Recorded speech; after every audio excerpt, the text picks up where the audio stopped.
Assalamualaikum warahmatullahi wabarakatuh. Perkenalkan, nama saya Aulia Nurul Huda dari Program Studi Teknologi Pangan dengan NIM 210104025.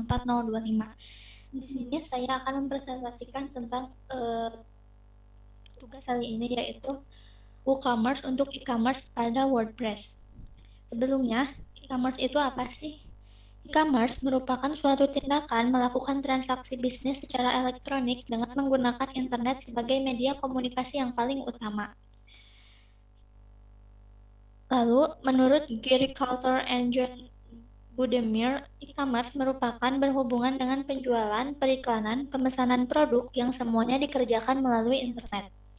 Sedangkan, menurut Donna Perry, e-commerce merupakan kemampuan untuk melakukan bisnis secara elektronik melalui komputer, fax, telepon, dan sebagainya. Biasanya, platform aplikasi e-commerce yang sering digunakan itu ada WooCommerce, WordPress, Magento, OSCommerce, dan Shopify. Pada kali ini, saya akan menggunakan WooCommerce. Sebelum saya menjelaskan tentang WooCommerce, pada produk kali ini, langkah pertama yang harus kita lakukan adalah menginstal SAMPP pada device yang akan kita gunakan.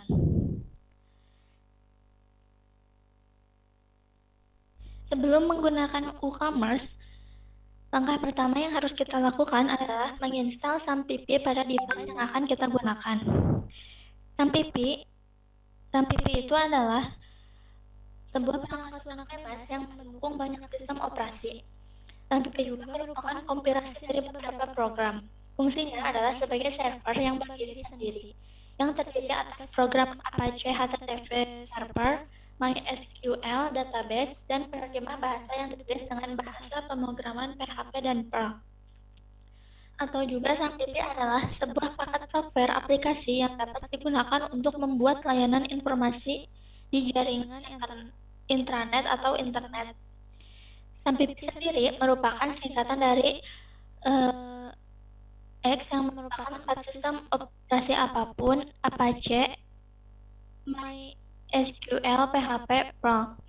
SAMPP adalah tool yang menyediakan beberapa perangkat lunak dalam satu buah paket. Dalam paket SAMPP sudah terdapat Apache atau web server, MySQL atau database, PHP atau server-side scripting, Perl, dan FTP server, serta PHP MyAdmin dan berbagai pustaka bantu lainnya. Dengan menginstal SAMPP, maka tidak perlu lagi melakukan instalasi dan melakukan konfigurasi web server, Apache, PHP, dan MySQL secara manual.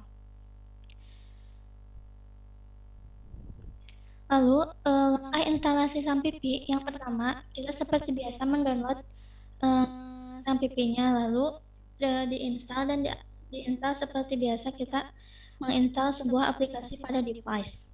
Setelah terinstall, maka tampilannya akan seperti ini. Pada gambar yang sebelah kiri, SAMPP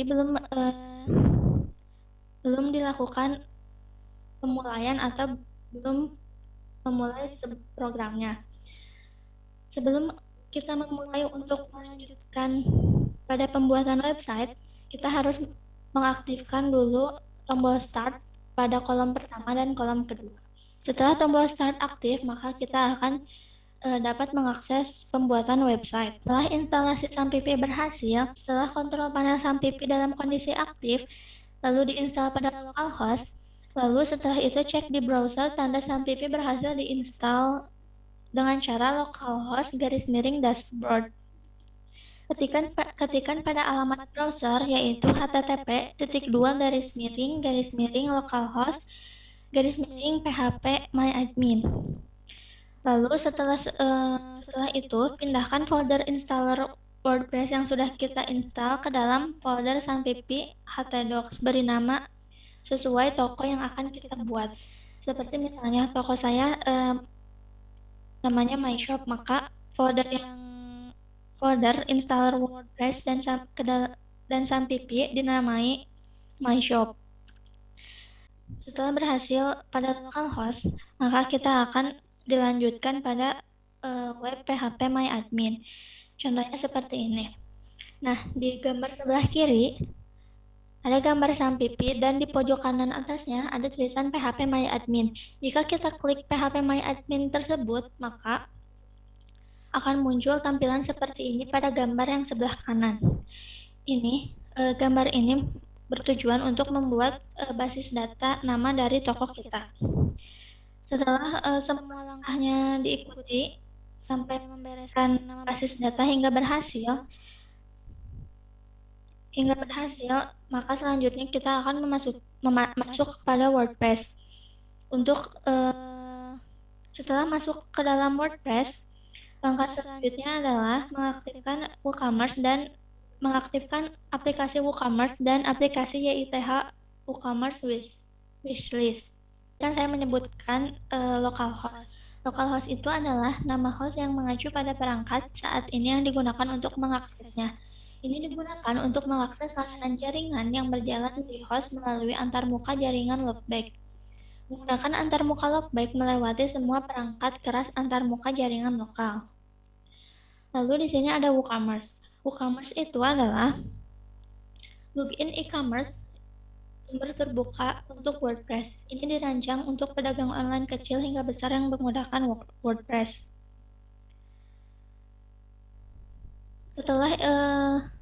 Setelah kita menginstal plugin WooCommerce, maka kita selanjutnya akan mengaktifkan plugin secara manual di dalam web WordPress.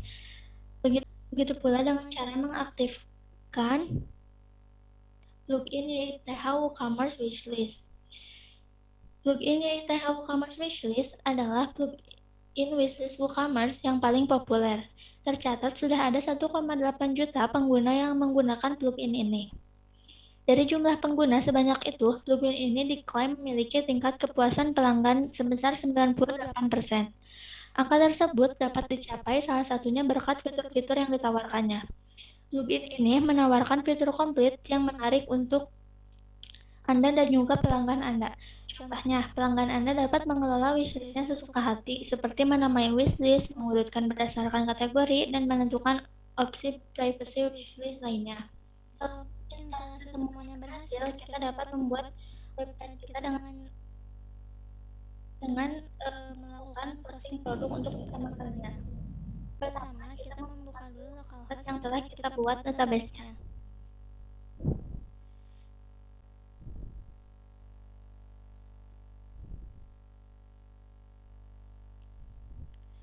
Setelah kita membuka localhost sesuai nama toko yang kita miliki, akan tampil seperti ini. Setelah tampilannya seperti ini, maka klik saja yang bertuliskan WordPress di sini. Setelah diklik, maka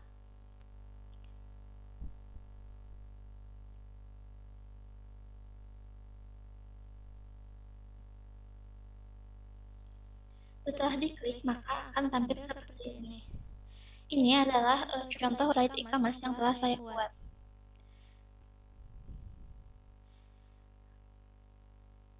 Setelah saya memposting produk pada WordPress, maka tampilannya akan seperti ini. Bisa kita lihat pada halaman pertama, pada beranda pertama saya membuat deskripsi mengenai beberapa produk yang saya miliki. Lalu pada tampilan ini disebut slider, yang mana tampilan ini akan bergeser dengan otomatis. Lalu di sebelah kanannya ada tampilan sel, yang mana produk-produk di sini merupakan produk yang sedang diskon. Setelah itu, jika kita ingin mencari produk yang lain, kita bisa mengklik tulisan toko ini atau search produk di sini. Setelah kita mengklik bagian toko ini, maka akan muncul semua produk yang terdapat pada toko ini. Lalu jika kita akan melanjutkan berbelanja, maka kita bisa langsung tambahkan keranjang seperti ini.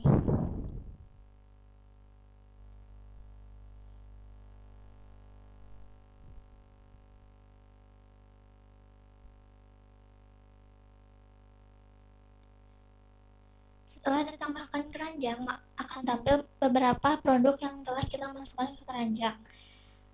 Bisa kita lihat berapa harga dan berapa jumlah produk yang akan kita beli. Dan bisa kita tambah juga dengan cara mengklik seperti ini. Lalu setelah itu, kita dapat perbarui keranjang untuk melihat berapa total belanjaan kita yang harus kita bayar.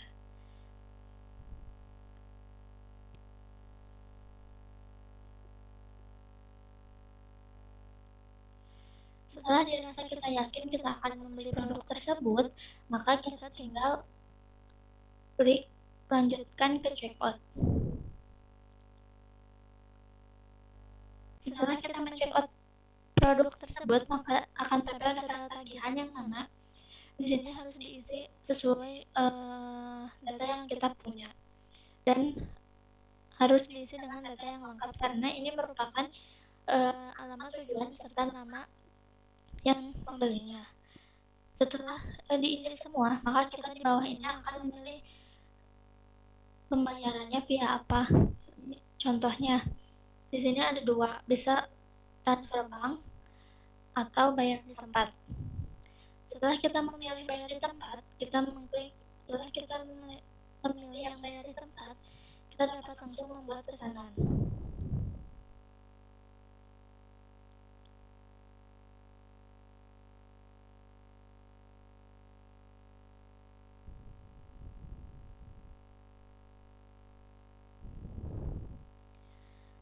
Setelah itu akan masuk kepada si penjual produk tersebut yang bisa kita lihat seperti resi. Di sini ada pesanan yang masuk atau pesanan yang harus dikirimkan dan total produknya serta ada alamat penagihannya.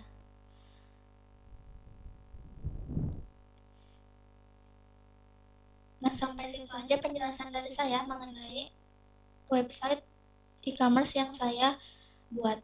Sekian dari saya. Mohon maaf bila ada banyak kesalahan. Wassalamualaikum warahmatullahi wabarakatuh.